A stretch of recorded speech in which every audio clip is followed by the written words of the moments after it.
ամոթ է, բամարդիկ ինչ կմտածեն, գետինը չես մտնում։ Սրանք արտահայտություններ են, որ մենք լսում ենք դեռ մանկուց եւ նրանք դարձել են մեր ներքին ձայնը։ Հայկական մշակույթը հաճախ անվանում են ամոթի մշակույթ, մեզ սովորեցնում են հաճախ, որ կարևոր չէ թե ինչպիսին ես դու, այլ կարևոր է այն, թե ինչպիսին են քեզ տեսնում մարդիկ։ Մեղքի զգացումը ստիպում է մեզ անել բաներ եւ ապրել կյանքեր, որոնք մերը չեն։ Արդյոք ամոթը բարոյականություն է, թե հոգեբանական բանտ, ինչպես լռեցնել ներսի ոստիկանին եւ սկսել շնչել ազատ։ Բարև ձեզ, ձեր էկրաններին հոգեկապն է։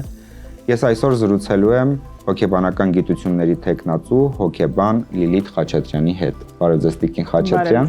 Շնորհակալ եմ հրավերն ընդունելու համար։ Հադարց հրավիրելու համար շատ ուրախ եմ։ Տիկին Խաչատրյան, եկեք սկսենք սահմանումից։ Որն է մեղքը եւ որն է ամոթը։ Մեղքը նեգատիվ դիրքորոշում է, որով իբրև թե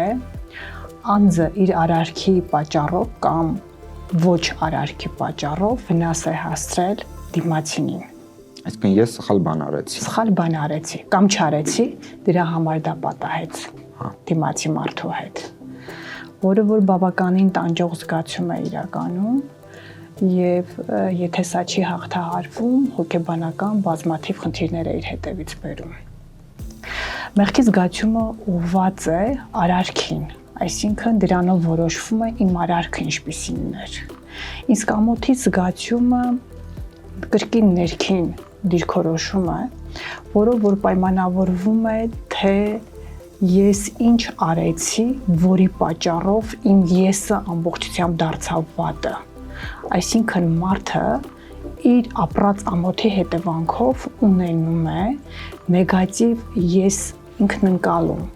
Ամբողջությամբ գնահատականների համակարգը ամոթի հետևանքով դառնում է բացասականը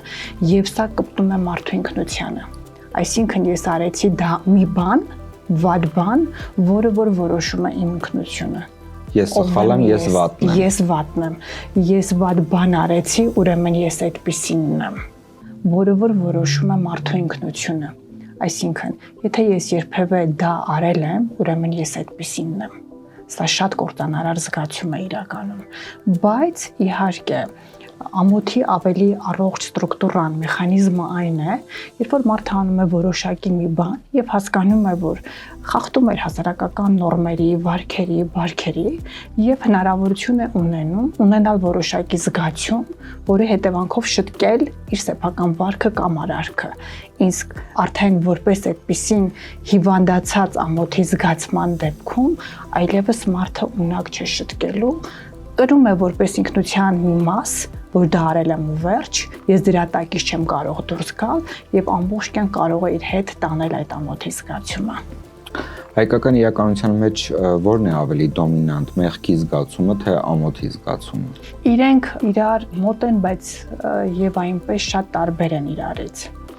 Դաստիարակության մեջ, հայկական իրականության մեջ եւ ամոթի եւ մեղքի զգացման դնելու տարերը արհեստականորեն շատ են։ Ինչպես են դաստիարակում սովորաբար երեխային։ Ամոթ է, մեզ խայտառակեցիր, մեր անվան հետ խաղացիր, չի կարելի, էս ինչ արեցիր, դու որ արեցիր ուրիշները քո մասին ինչ կկարծեն։ Հասկանում եք, սրանք արտահայտություններ են, որոնք որ բազային ամոթ են առաջացնում մարդու մոտ եւ սրանից տարիներով անձը կարող է չփոխվել։ Եվ մյուս վտանգը այն է, որ որպես կանոն հայկական իրականության մեջ անձին դիտարկում են ընտանիքի անդամ, ցեղի անդամ, տոհմի անդամ։ Այսինքն դու արեցիր մի բան եւ գցեցիր մեր անունը, վնասեցիր մեզ եւ մարդուն այդպես է դաստիարակում են։ Այնպես արա, որ հայրդ ու մայրդ գլուխը բարձր մանգան։ Հաճախ մեր հասարակության մեջ այդ պարտքը դրված է կնոջ ուսերին եւ այդ կնոջ հագու կապով,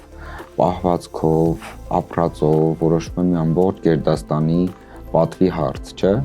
Մի քիչ շատ է մի հոգու համար բեռը մի քիչ շատ է։ Կինը միշտ ավելի թիրախավորված է մեր հասարակության մեջ, չգիտես ինչու է այդպես, բայց այդպես է։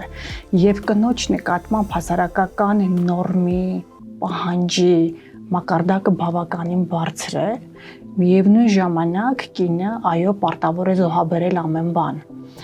Եվ մեղքի զգացումն է բավականին բարձր ապրում կինը եւ ամոթի զգացումն է։ Իսկապես դրան դիմանալը բավականին բարդ է։ Բացի դա, հայկական իրականության մեջ ամոթի զգացումը ինչու է այդքան խորը դրված է, նաեւ գենետիկական տրավմաներով է պայմանավորված։ Այսինքն, քանի որ հայ ազգը միշտ ունեցել է ինքնափրկվելու, գոյատևման վտանգ, հանկարծ մի այնպիսի բան չանեմ, որ իմ ազգը օրինակ վտանգի առաջ կանգնի։ Սա անգիտակից մեխանիզմ է հոգեբանական, բայց վաղ մանկությունից դաստիարակության բոլոր պայմանները նպաստում են, որ խեղճ ու կրակ երեխան արդեն զգա դա եւ ամբողջությամբ տանի իր ուսերին։ Արդյոք ամոթը միշտ վատ է։ Չէ՞ որ նաեւ սոցիալական կարգավորիչ դեր է խաղում ամոթը։ Առանց դրա ուղղակի մարդը սոցիալական համակարգում ապրել եւ գոյատևել չէր կարող։ Այսպես թե այնպես։ Այսինքն դա մի բան է, մի զգացում է, որը որ կարգավորում է անձի վարքը եւ բերում է դեպի սոցիալականացում, սոցիալական եսի ընկալում, ինչպիսին պետք է լինի ինքը, կարողանում է սրա միջոցով հասկանալ նորմերն ու պահանջները, վարքի կանոնները եւ իր վարքը համապատասխանեցնում է այս ամբողջ հասարակական համակարգին։ Եթե սա չլիներ, ապա մարդը կարող ենք ասել, որ կենթանուց դժվար թե տարբերվեր։ Որտեղ է անցնում առողջ եւ տոքսիկ ամոթի սահմանը։ Առողջի դեպքում մենք պետք է ունենանք իրական, ռեալ, օբյեկտիվ փաստարկ, որը որ պայմանավորված է որոշակի վարքով, որի հետևանքով, այո, մարդը հասկանում է, որ արեցի սա եւ ամոթ ապրեցի, ինչ որ օրինակ բերել ավելի հասկանալի դարձնելու համար։ Օրինակ, ալկոհոլ օգտագործող տղամարդը, երբ որ առավոտյան արթնանում է եւ հասկանում է, որ ալկոհոլի ազդեցության տակ ոնց է ինքը իրեն պահում, չէ՞։ Ժամանակավոր բնույթ է, կարգավորիչ, օբյեկտիվ ամոթ է, այո, որ առավոտյան ինքը հասկանում է, թե ինչպես իրեն պահեց։ Եվ մի քանի ժամ կամ 1 օր այդ ամոթը ունենում է, հասկանում է, որ դա իր ինքնության մի մասը չէ, դա այն վարքը չէր, որը որ որոշեց իր ամբողջությունը, որ մարդիկ իր մեջ տեսնում են նաև այն դրական բոլոր որակները, որը որ ինքը դրա կրողն է։ Տոքսիկ ամոթի դեպքում տարիներով ինքը կարող է այդ դեպքը չմոռանալ։ Եվ իրեն թվում է, որ մարդիկ իրեն տեսնում են այդ օրվա հարբած վարքագծով, չի կարողանում ազատվել այդ օրվա իրողությունից եւ ամբողջ կյանք իր հետ տանում է։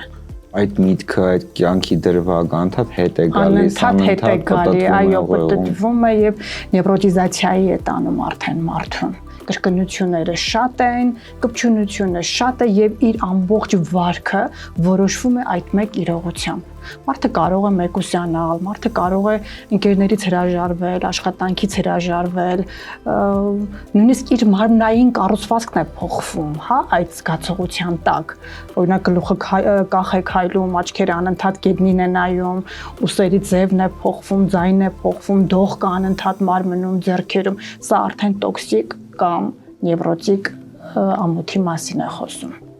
Այս այն դեպքն է, երբ որ մենք ամաչում ենք մեր արածից, մեր քայլերից։ Իսկ այ իսպանական ամոթի դեպքում, երբ որ մենք ամաչում ենք դիմացինի կատարած քայլերից եւ գործողություններից, սա ինչպես է բացատրվում։ Չէ՞ որ դա մերը չէ։ Նույնականացման մեխանիզմ է։ Կարծես այդ կերպարի մեջ մարդը տեսնում է իր սեփական անձի վտանգված լինելը, այսինքն նույն իրողության մեջ կարող եմ ես հայտնվել եւ դա իմ համար անընդունելի մի վարքագիծ է։ Այստեղ նույնացման մեխանիզմով մարդը սկսում է ամոթ ապրել, որը որ երբեմն նաեւ պաշտպանական դեր է կատարում, բայց երբեմն նաեւ տրավմատիզացիայի դեր է կատարում, որովհետեւ ուրիշի ապրածը,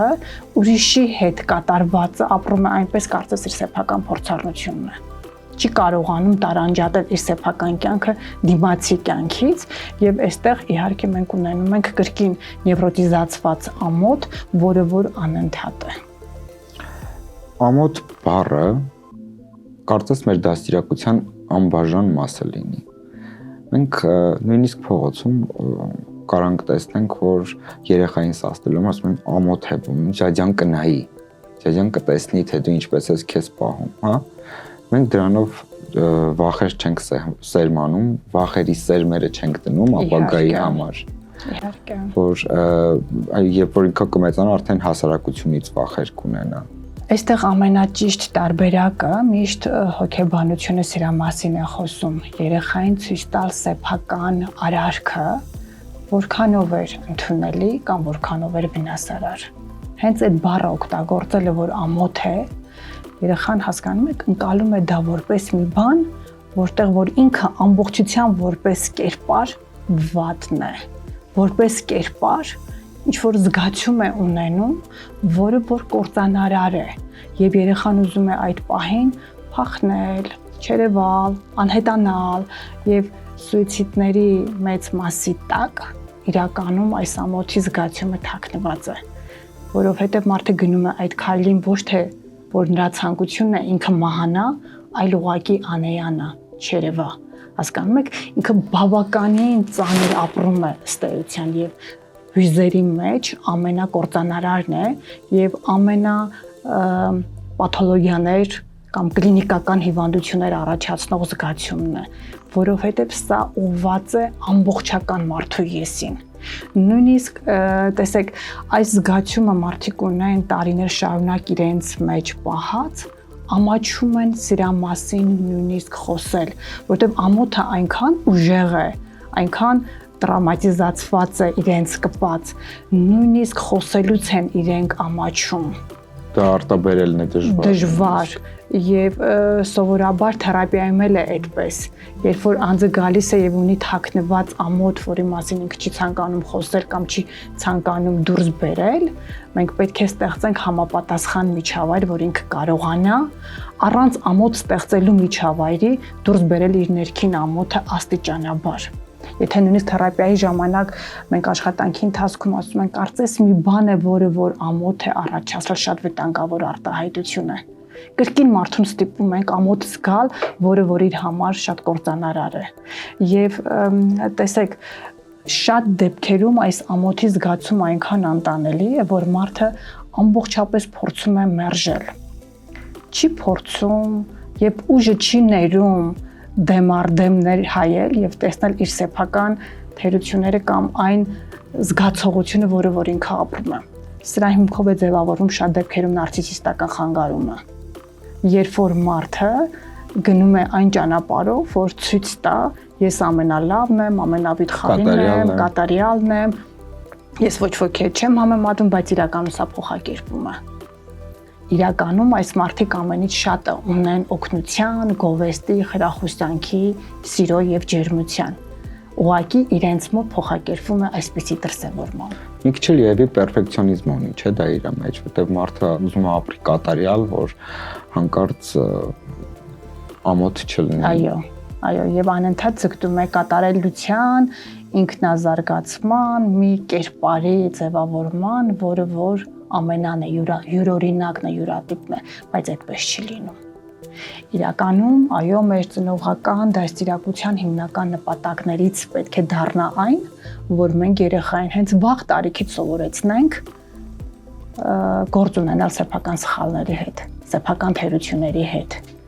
Եվ եթե մենք երեխային այո սովորեցնում ենք ընդունել սեփական ոչ կատարյալ լինելը, սեփական սխալները ընդունել սիրով եւ բաց, մենք այս զգացման կործանարարության հետ երբեք գործ չենք ունենում։ Կլինիկական դեպքից եմ ես բերում հիմա օրինակ, երբ որ աղջկան մայրն ասել է, որ եթե հանկարծ դու որևիցե տղայի հետ շփվես, ընկերություն անես, այլևս դու միջավայրում կընկալվես որպես վատը, պիտակավորված մեկը եւ հետո ինչ ուզում ես արա, միևնույն է քեզ ոչ ոք չի ուզելու։ Եվ ինչ աղջիկը փակվել է, որևէ հարաբերություն չի կարողանում ծավալել։ Դա կարող է նաեւ այդպես ավարտվել այդ պատմությունը։ Այո, այնքան վախերը ուժեղանային, որ ինքը ընդհանրապես որևիցե մեկի հետ չշփվեր, հանկարծ մոր ասած դիրքորոշումը, տրվածը, տրավմատիզացիան ինքը չզգար։ Հակառակ ուղղությամբ է գնացել։ Ինչ որ մեկի հետ պատահական շփվել է եւ այն միտքը, որ արդեն ինքը շփվեց եւ արդեն դա վատ է, հայտարարություն էր իր համար, միևնույն է ինչ էլ անի լավը չի լինելու իր կյանքում, շարունակաբար տղաների բանակ ունի իր հետևում կանգնած։ Հասկանում եք։ Եվ այստեղ թաքնված ամենաուժեղ զգացումը ամոթի զգացումն է, որի հետ աղջիկը չկարողացավ գործ ունենալ։ Եվ որը տրվեց ծնողական սխալ դիրքորոշումից, սխալ համոզմունքից։ Ինչ պետք է անենք մենք մեր ծնողներին, որպեսզի հասկանան, որ նման դիրքորոշումներ տալը, ասելը դա սեփական ծնողական նևրոզն է, ծնողական հիվանդությունն է եւ դա իրականության հետ որևիցե կապ չունի։ Ուրիշ բան էլ կա, չէ՞, ասում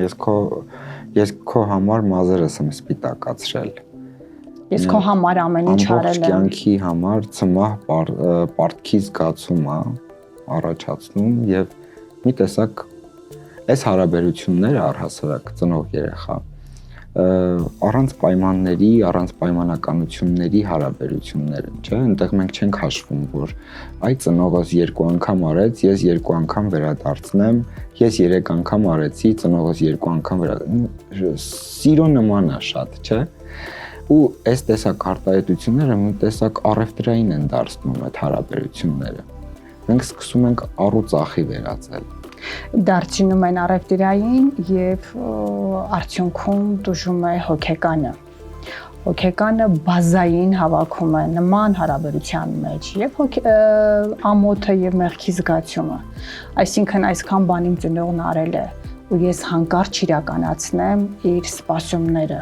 Ես կդառնամ վատ երեխա եւ քրոնիկ, տանջող, նևրոտիկ մեղքի զգացման մեջ է հայտնվում երեխան, եթե հանկարծ իր կյանքում չի հաջողել մի իրողություն եւ չի կարողացել իր ծնողի մոր կամ հոր արածը հետ վերադարձնի ինչ-որ մի ձև։ Կամ այնքան է սկսում մարդը աշխատել իր ամբողջ կյանք, նույն տրուգագոլիզմը ինչ մեխանիզմով է ձևավորվում։ Այսինքն այնքան աշխատեմ, որպեսզի կարողանամ իմ ծնողների արարքը այո, հետ վերադարձնեմ կամ արժանանամ իրենց իսկական իսկ սպասմանը, որը որ տանում է դեպի քայքայմանը անձին, կյանքից անբավարարվածության զգացողությանը, երբեք էլ այդպես մարդը երջանկությունը չի կարողանում ունենալ։ Երեխան, ով իրեն միշտ մեղավոր է զգում ծնողի վատ տրամադրության համար, չստացված կյանքի, ամուսնալուծության համար, ինչպես է դա հետո տեղափոխում ավելի հասուն կյանք։ Ես եմ մեղավոր, որ այսպես եղավ։ Քրոնիկ մեղքի զգացում է տանում իր ուսերին։ Այս թեմայից խոսելով ուզում եմ կրկին անդրադառնալ մանկական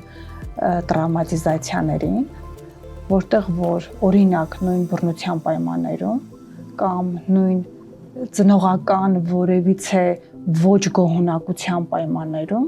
երեխան որպես կանոն ունակ չէ դատելու, վերլուծելու, հասկանալու որտեղ է սեփական եսի սահմանները, որտեղ է ծնողինը։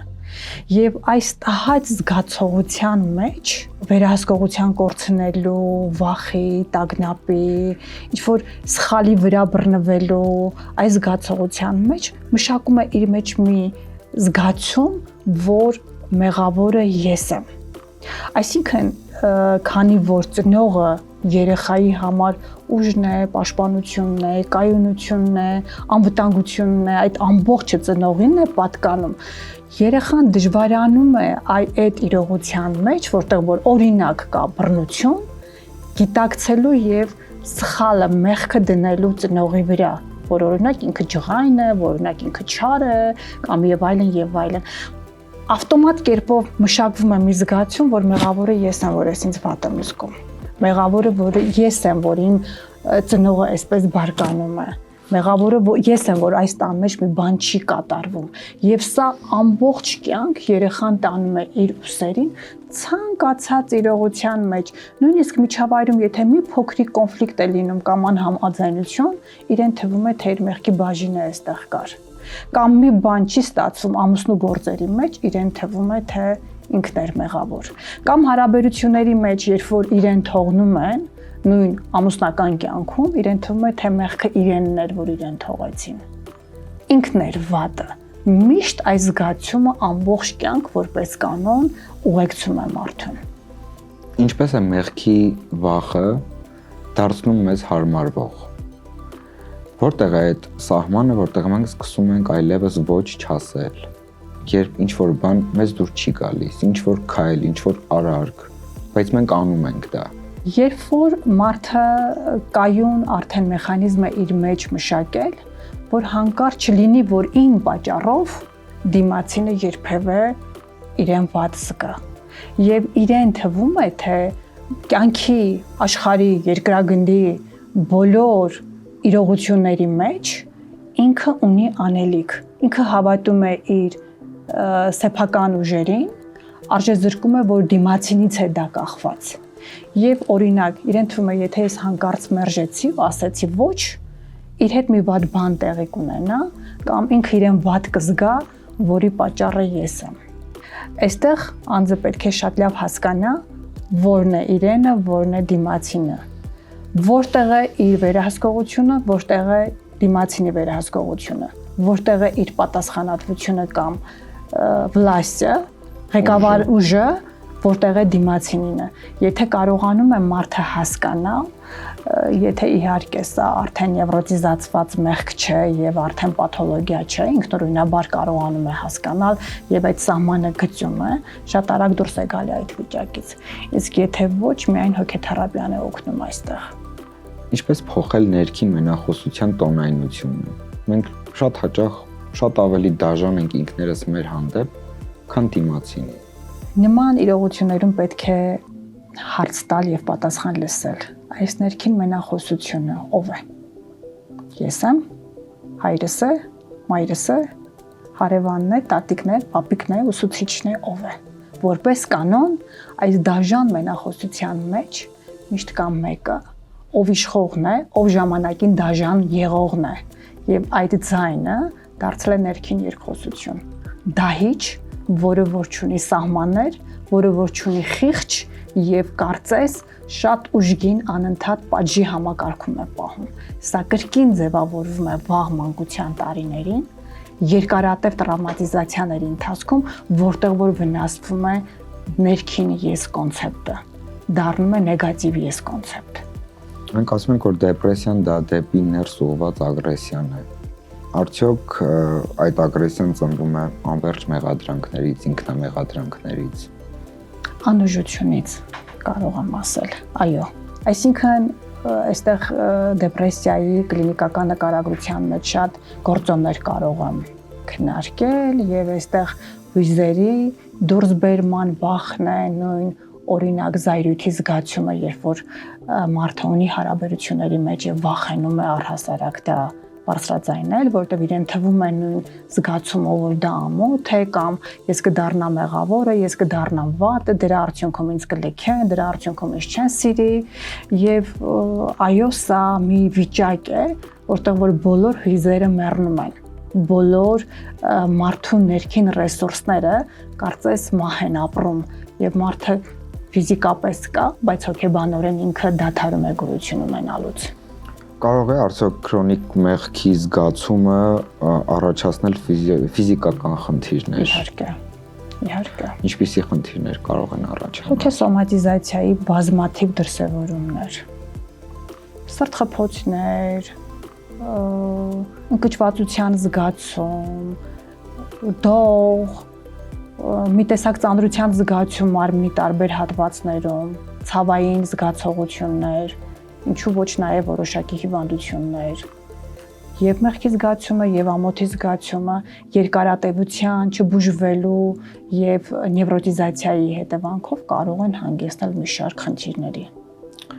Մի տեսակ մեր հասարակության համար միգուցե դա պատմական իրողություններից ելնելով է ձևավորվել, բայց տառապելը ավելի պատվաբեր է, քան թե երջանիկ լինելը, ավելի հեշտ է, ավելի ճիշտ է, քան թե երջանիկ զգալը։ Իբրև թե սա բխում է այն կոլեկտիվ գիտակցությունից, որ տառապանքը ավելի հասարակական արժեք ունի, եւ տառապանքի մեջ երևում է, որ ես ունեմ որոշակի ցավ, որը որ կիսում եմ նաև ուրիշների հետ եւ ուրիշների ցավը վերցնում եմ իմ վրա։ երբ որ տեսնում են օրինակ մեր հասարակության մեջ ինչ որ մեկը ուրախ է, երջանիկ է, սա վերագրվում է նարցիսիզմի, էգոիստության, որտեղ որ մարդը ուշադիր չէ իր շրջապատի նկատմամբ եւ ինքը կարծես դավաճանել է, հա, շրջապատողներին, կրում է իր երջանկությունը միայնակ եւ ինքը էգոիստ է չի ընդունվում։ Իսկ եթե տառապում է, դե մեղք է, կանգնենք իր կողքին, դե նշանակում է, որ ինքը ավելին արժի, քան այն մարդը, ով որ երջանիկ է։ Մենք նաեւ հաճախ մեղադրում ենք, որ պատշաճ չի տառապում, լավ չի տառապում, միջև վերջ չի տառապում։ Այո, հատկապես վերջին շրջանում նույն պատերազմից հետո, երբ որ հասարակությունը հոգեկրթված չէ եւ չի ճանաչում նույն վշտի փուլերը, ապրման ձևերը եւ թվում է թե եթե մարդը օրինակ սուքը չի պահել 2 տարի, 3 տարի սև շորերով, սև չգիտեմ ինչերով, ապա ինքը ճիշտ չի ապրում։ Սա նաեւ գենետիկական տրավմայի եւ հիշողության արդյունք է իրականում։ Ինչպես սովորել խոսել սեփական ամոթի մասին, որպեսզի այն կորցնի իր ուժը, որտեղից սկսել։ Սովորաբար ամոթային զգացումն է, որը որ փնտրում է վստահելի մեկը։ Մարդ է պետք, ով կհասկանա։ Այո, ինքը կա, որտեղ ամոթը սոցիալական հույզ է, սոցիալական հարաբերություններից է առաջացել, ապա ինքը փնտրում է կրկին ինչ որ մեկին ու մոտ կարող է ինքը կիսել։ Սա միակ հույզն է, պատկերացրեք, որ ուղակի մենակության մեջ եւ բացարձակ զուտ ինքն իր հետ որևիցե ձևով վերլուծելու ճանապարհով չի անցնում։ Ինքը միշտ մարդ է փնտրում։ Եվ փնտրում է այն մարդուն, այո, ով որ կընդունի այդ մարդու ամոթը առանց ամաչեցնելու,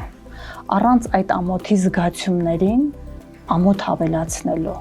լսելով ուղակի, հասկանալով, որ այո, իրողությունը պատահել է եւ նույնիսկ մարդիկ լսելու ժամանակ կարող են օգտագործել իրենց սեփական պատմությունը, թե ինքը ոնց է հայտնվել, ինչ որ ոչ լավ իրավիճակում, ոնց է կարողացել հաղթահարել, ոնց է դուրս եկել։ Որ դու մենակ չես։ Այո, այո։ Ամենակարևոր բանը գտնել վստահելի մեկին եւ անպայման խոսել, անպայման կիսել, անպայման դուրս բերել միջից այդ զգացումը։ Գիտեք, նույնիսկ խոսելու ժամանակ այնքան ուժեղ է այդ զգացումը, որ թվում է թե խորտակվում է ուրվորը ինքը այդ զգացումի տակ։ Բայց այն ամենայնիվ խոսելը օգնում է։ Պարտադիր է դա, պարտադիր է, այո։ Ինչպես զարգացնել իմունիտետ ուրիշների կարծիքի հանդեպ։ Հնարավոր է արդյոք լիովին անտեսել հասարակության կարծիքը եւ արդյոք պետք է լիովին անտեսել հասարակության կարծիքը։ Այս համատեքստում միշտ միջինն է, չափն է կարևոր։ Չափի զգացումն է կարևոր, այսինքն մենք չենք կարող ընդհանրապես անտեսել եւ մենք չենք կարող ապրել ուրիշների կարծիքով։ Բայց քանի որ մեր հասարակությունը հիվանդացած է եւ այլ մարդկանց կարծիքը չափազանցեցրած է պահում իր գլխում, պետք է մեր հասարակությանը սովորեցնել, կարիք ունի մեր հասարակությունը սովորելու եւ ապրելու ուրիշների կարծիքներից անկախանալու։ Եվ ամենակարևորը բարձրացնել մարդու ներքին ինքնագնահատման, սեփական որակները տեսնելու եւ արժևորելու ինքնուրույն մեխանիզմը, այսինքն անջատվելը ուրիշների կարծիքից եւ կարեւորելը, որ ես սա եմ տեսնում իմ ներսում, կարևորը սա է։ Եվ ուրիշների կարծիքը դա իրենն է, որը որ բացարձակ կապ չունի իմ կյանքի հետ, եւ մարդը կարող է կարծիք կազմել իմ մասին, ելնելով իր դաստիարակությունից, իր փորձից, իր աշխարհայացքից, որը որ բացարձակ իմը չէ, դա իր հորինածն է։ Այդ առողջ սահմանները ոնց գծել, որ ասել սա իմ կյանքն է, ես այսպես եմ որոշել ապրել։ Եթե չեմ վնասում ուրիշին։ Առողջ սահմանը սա է։ Ես իմ արարքով, ես իմ կյանքով վնասում եմ։ Իհարկե ոչ։ Սա գիծ է, որին եթե ուշադրություն ենք դարձնում, հասկանում ենք։ Այդ կյանքի գիծ է, չէ՞։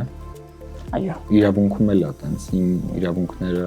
սկսվում ու վերջանում են այնտեղ, որտեղ դե իրավունքներն են սկսվում։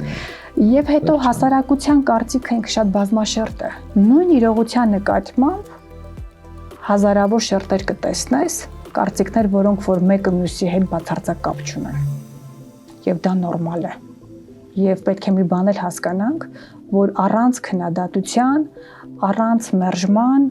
առանց իրողությունների, որը որ կարող է դուր չգալ դիմացինին, չեն կարող ուղղակի գոյություն ունենալ։ Դա նորմալ է, եթե մենք ընդունում ենք, որ դա նորմալ է, բնականաբար վախը այլոց կարծիքից վերանում է։ Ովքեր են շատ կախվում, ովքեր որ հակում ունեն կարծելու կամ պահանջ ունեն մշտապես լինելու սիրվածը, ընդունվածը, արժեքավորը, բայց այդպես չի լինում։ Եթե այդպես մարդը ապրում է, նշանակում է դա իր սեփական կյանքը չէ։ Դա ուրիշներին գոհացման ճանապարհն է։ Ինչպես սովորել ներել սեփական սխալները։ Ինքներս մեզ ինչպես սովորենք ներել մեր կատարած սխալները ու հասկանանք, որ այդ սխալները մեր աճի մի մասն են։ Նախ առաջ գիտակցել, որ սխալը մարդկային է։ Սխալը մի բան է, որը որ մարդու անբաժան մի մասն է։ Մենք սուրբ չենք, եթե սուրբ լինեինք, այստեղ չէինք լինի։ Եվ մի շատ լավ տեխնիկա կա, որ կիրառվում է, փորձենք պատկերացնել, որ այդ սխալը օրինակ իրականացրել է մեր փոքրիկ անպաշտպան անօգնական երեխան։ Մեր երեխան է արել այդ նույն սխալը, ո՞նց կանենք։ Ո՞նց կօգնենք։ Եվ ինքը բողոքում է մեզ, որ ես արել եմ, խնդրում եմ ինձ օգնեք։ Ինչ կասենք, ո՞նց կշոյենք, ո՞նց կփաղաքշեինք, ինչ բառեր կօգտագործեինք։ Սա շատ լավ տեխնիկա է, որը որ օգնում է սեփական սխալների ներհայել եւ արդարացնել։ Ինչ կլինի հայ հասարակության հետ, եթե մենք հրաժարվենք ամոթի մտրակից։ Ինքը ավելի լավը կդառնա, թե ավելի գիտակցվածը կդառնա, թե դա ավելի կվնասի մեզ։ Կարծում եմ ավելի ինքնազարգացման ճանապարհ կապրենք եւ ավելի այդ նևրոտիկ կախվածություններից կազատվենք։ Մեկս մյուսի կարծիքից, մեկս մյուսի նկատմամբ ունեցած այդ շղթայական ես արեցի, դու արեցիր, դու իմ ընտանիքի երեխան ես, դու պետք է այսպես լինես, դու իմ ցեղից ես, դու իմ ազգից ես, դու իմ հարևանն ես, դու իմ բարեկամն ես, այս հիվանդագին շղթայից կկտրվենք եւ ավելի առողջ հասարակություն կդառնանք։ Իհարկե սա չի խոսում նրա մասին, որ իսպառ ամոթը պետք է վերանա։ Եթե կրկնում եմ, իսպառ ամոթը վերանա, մարդը կվերածվի ուղղակի կենթանու։ Սա պետք է լինի վարքի կարգավորիչ մեխանիզմ, բայց ոչ վարքը կպչուն, պահող, կպցնող, խաթարող մեխանիզմ։ Ձեր խորհուրդը նրանց, ովքեր հենց հիմա վախենում են ինչ-որ բան անելուց, մտածելով, բա ինչ կասեն մարդիկ։ Խորհուրդս կլինի այն, որ այդ միտքը կարող է ուղղակի տանել լճացման։ Պետք է սկսեն առաջին քայլը, հետո մտածեն մարդկանց կարծիքի մասին եւ հետո աշխատել այն ուղղությամբ, որ իրենց կարծիքը զուտ իրենց դաստիարակությունից ձևավորված, կրկին նշում եմ, իրենց արժե համակարգի ձևավորված կարծիք է։ Շնորհակալ եմ հաճելի զրույցի համար։ Փոխադարձ շատ շնորհակալ եմ։ Ես եմ շնորհակալ։ Հավանաբար լսել եք դույլով խեցգետինների տեսության մասին, երբ մի խեցգետին փորձում է վեր բարձրանալ, մնացածը ներքևից քաշում ու հետ են շպրտում նրան։ Ամոթը հենց այդ հետ քաշող եւ հետ շպրտող ուժն է, որ թույլ չի տալիս լինել մեկին ավելի ազատ, ավելի համարձակ, քան մնացածն են։ Խաղաղություն ձեր մտքերին։ Մենք անպայման դեռ կհանդիպենք փնտրելու այլ հոգեկապեր։